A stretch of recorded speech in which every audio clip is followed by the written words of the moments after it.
Again, it just tells the story of it's the evil and the ugliness of people's hearts these days is everywhere.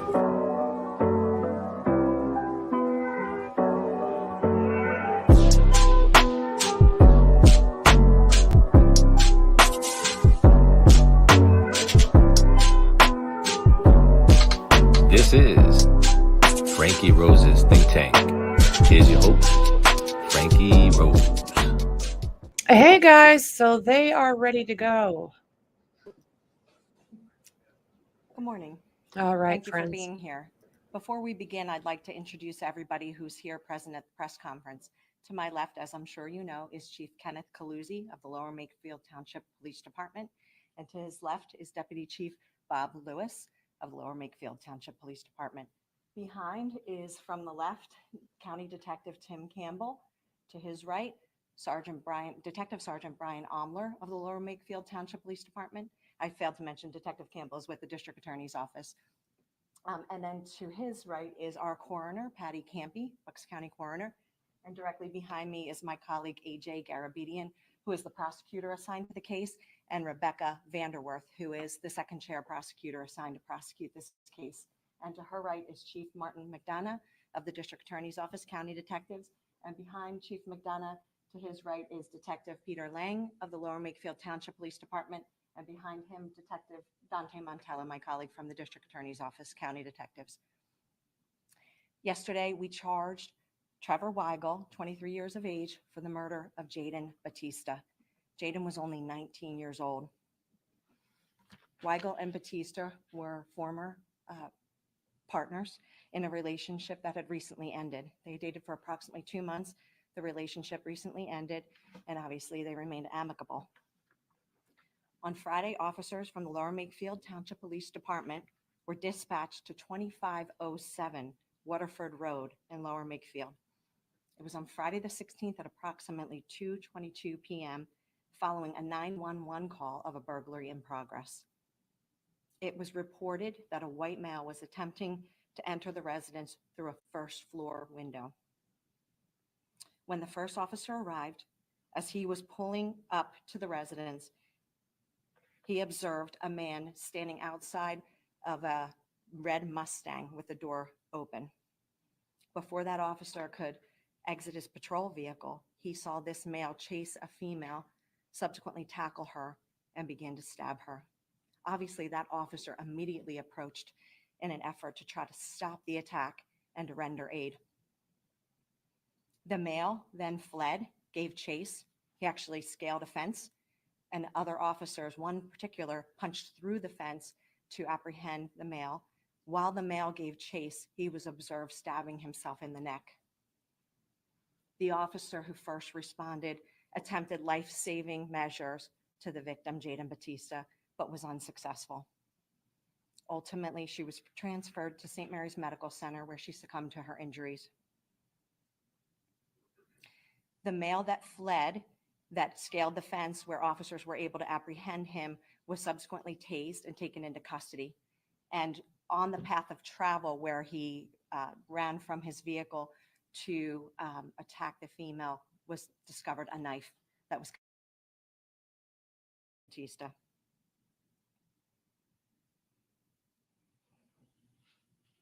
The male was identified as 23-year-old Trevor Weigel, and as mentioned, the victim was identified as 19-year-old Jaden Batista.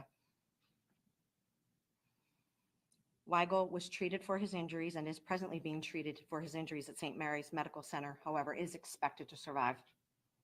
Yesterday, he was arrested for the murder of Jaden Batista, and Judge Michael Petrucci denied bail. Our hearts go out to the victim's family in this case. They're suffering an unimaginable, senseless loss.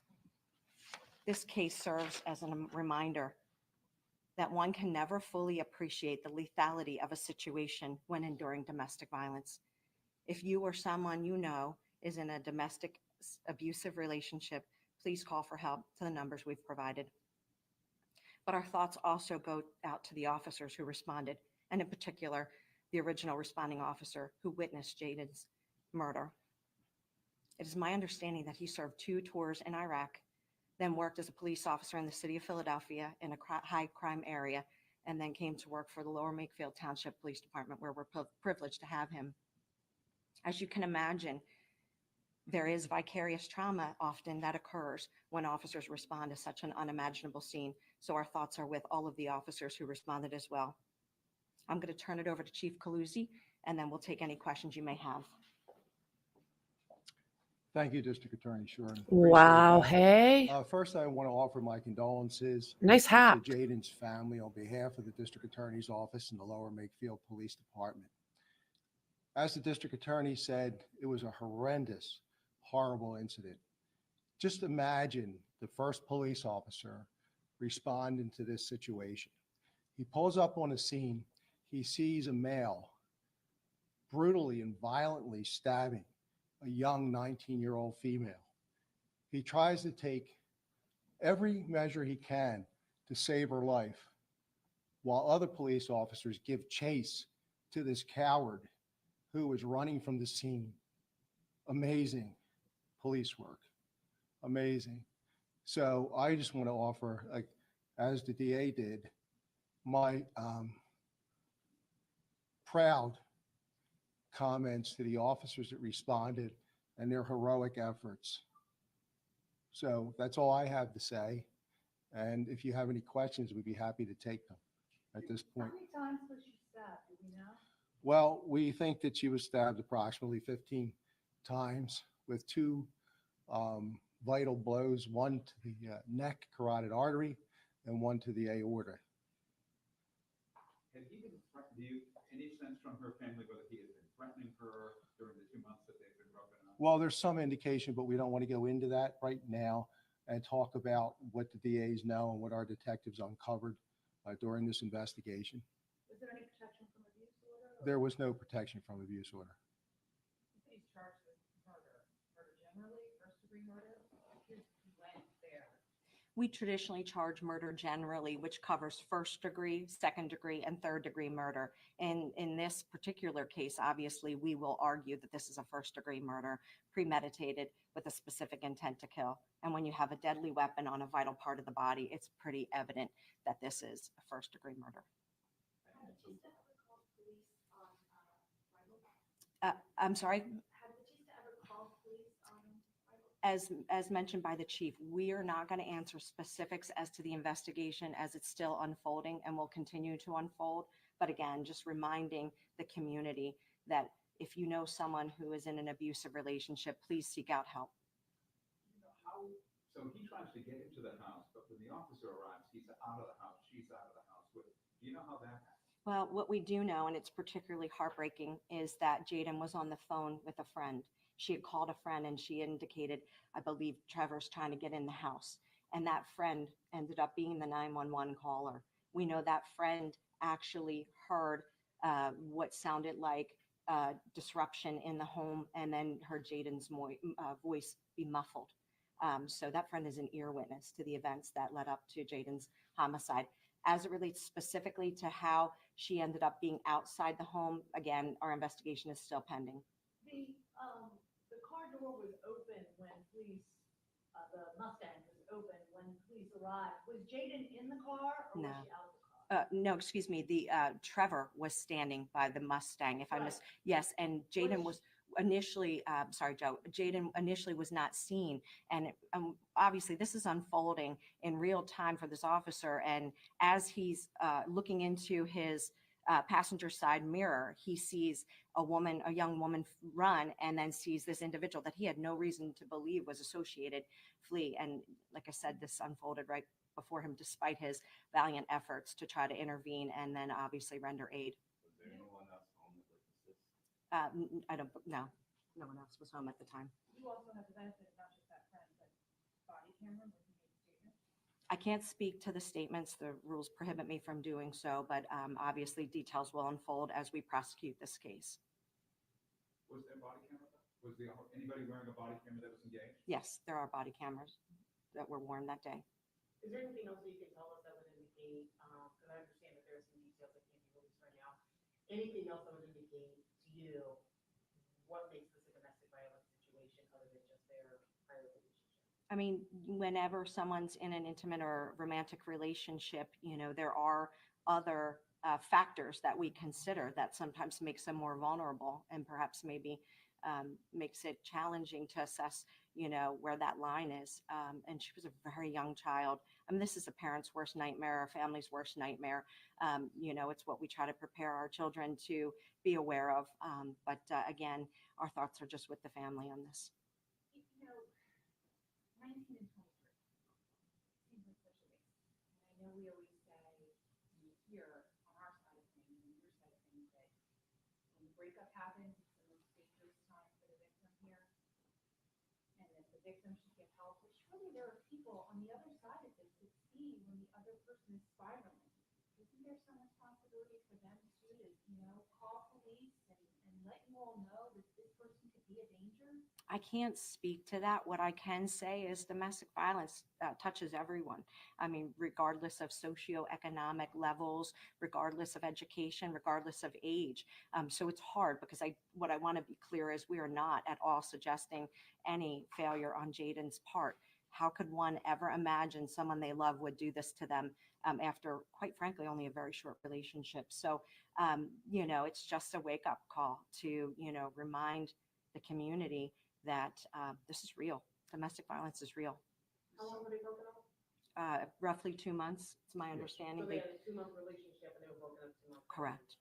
Yes, correct. Okay, what do you make of the spate of domestic violence? East Lansdowne was domestic violence. Yeah. The son kills his father, beheads him, domestic violence. In Minnesota, 2 cops and a firefighter, domestic violence. What's going on? Chief McDonough and I were literally just having that conversation this morning. And again, it's just a wake-up call. We have to continue to, so Jaden's death isn't in vain, to highlight awareness. It's hard to say what is happening, but we need to be more aware and get the word out again that there is help. And that's why we provided the contact information. Jen, just to clarify, she was in a relationship with Trevor for 2 months and they had been broken up for 2 months. Correct. This is for Chief Lindsay. A lot of people may be afraid to go to the police if they start to see signs of domestic violence, either in the attacker or the potential victim. Could you share some things that people could do that might be an intervention before police have to be involved? Well, there should be police involvement immediately. They should come to the police department. They should report that and have police walk them through the system and tell them what the advantages are of seeking help in those situations. As far as what the victims or what the family members see, if you see an emotional change in an individual acting differently than they normally do, probe a little bit, ask some questions, find out why. Who lived in the home with her? We believe that she was staying with her grandmother. Do you know how many wounds Mr. Weigel had on his neck? I don't know. Thank you very much. We appreciate it. Thanks, everybody. Take care.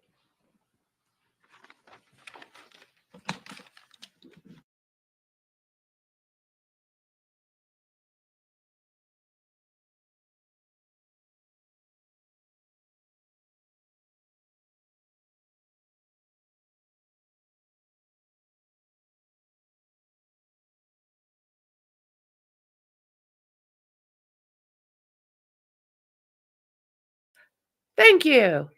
Anyone read sign language? Thank you, Dandy. I'm going to be streaming in about 5 minutes. Morning, P9. And we're doing part 8 of Ethan Crumbley's Miller hearing. So this has been a lot of information that's been coming out through all of these. So if you haven't been watching, head over to the playlist because it gives you a really good idea as to why Ethan's parents were charged. So guys, thanks for joining me last minute for that. So Bucks County, Pennsylvania is where this happened. So I'll see you in a couple of minutes.